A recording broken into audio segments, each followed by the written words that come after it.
यह वीडियो केवल मनोरंजन और सीखने के लिए है। यह गौतम बुद्ध की जीवनी का एक आधारिक अंश है और उसके शिक्षात्मक संदेशों को प्रस्तुत करने का प्रयास किया गया है। कृपया ध्यान दें कि इस कथा का उद्देश्य किसी भी धार्मिक या आध्यात्मिक विचारधारा को प्रमोट करना नहीं है। हम इसे केवल एक कथा के रूप में प्रस्तुत कर रहे हैं। इस वीडियो के द्वारा प्रस्तुत की गई जानकारी और विचार व्यक्ति के व्यक्तिगत विचार और धार्मिक मान्यताओं से भिन्न हो सकते हैं। धन्यवाद। एक दिन गौतम बुद्ध अपने शिष्यों के साथ एकदम शांत बैठे हुए थे।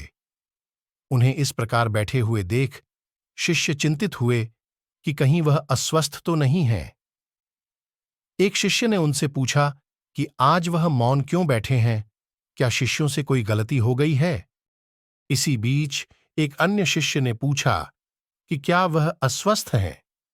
पर बुद्ध मौन रहे। तभी कुछ दूर खड़ा व्यक्ति जोर से चिल्लाया, आज मुझे सभा में बैठने की अनुमति क्यों नहीं दी गई है? बुद्ध आंखें बंद करके ध्यान मग्न हो गए। वह व्यक्ति फिर से चिल्लाया, मुझे प्रवेश की अनुमति क्यों नहीं मिली? इसी बीच एक उदार शिष्य ने उसका पक्ष लेते हुए कहा कि उसे सभा में आने की अनुमति प्रदान की जाए। बुद्ध ने आंखें खोलीं और बोले, नहीं, वह अछूत है, उसे आज्ञा नहीं दी जा सकती। यह सुनकर शिष्यों को बड़ा आश्चर्य हुआ। बुद्ध उनके मन का भाव समझ गए और बोले, हां, वह अछूत है। इस पर कई शिष्य बोले, हमारे आश्रम में जात पात का कोई भेद ही नहीं, फिर वह अछूत कैसे हो गया? तब बुद्ध ने समझाया, आज वह क्रोधित होकर आया है। क्रोध से जीवन की एकाग्रता भंग होती है। क्रोधी व्यक्ति प्राय मानसिक हिंसा कर बैठता है, इसलिए जब तक वह क्रोध में रहता है तब तक अछूत होता है। इसलिए उसे कुछ समय एकांत में खड़े रहना चाहिए। क्रोधित शिष्य भी बुद्ध की बातें सुन रहा था।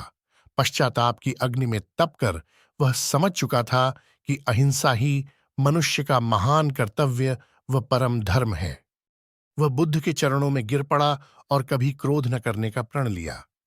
शिक्षा आशय यह है कि क्रोध के कारण व्यक्ति अनर्थ कर बैठता है और पश्चाताप उसे बाद में होता है, जिसका कोई लाभ नहीं मिलता।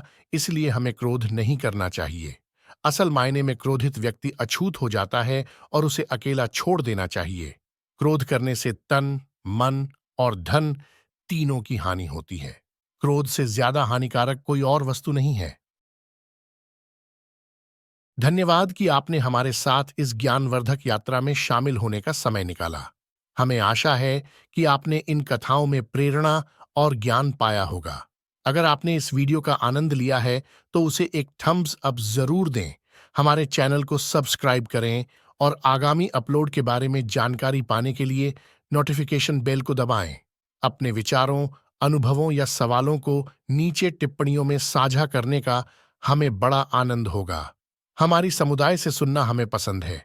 याद रखें, बोधिसत्व का मार्ग स्वखोज और विकास की एक निरंतर यात्रा है। गौतम बुद्ध की शिक्षाओं की दिशा में आपको अपने जीवन में आंतरिक शांति, करुणा और समझ की ओर ले जाए, ऐसा ही आशीर्वाद हो।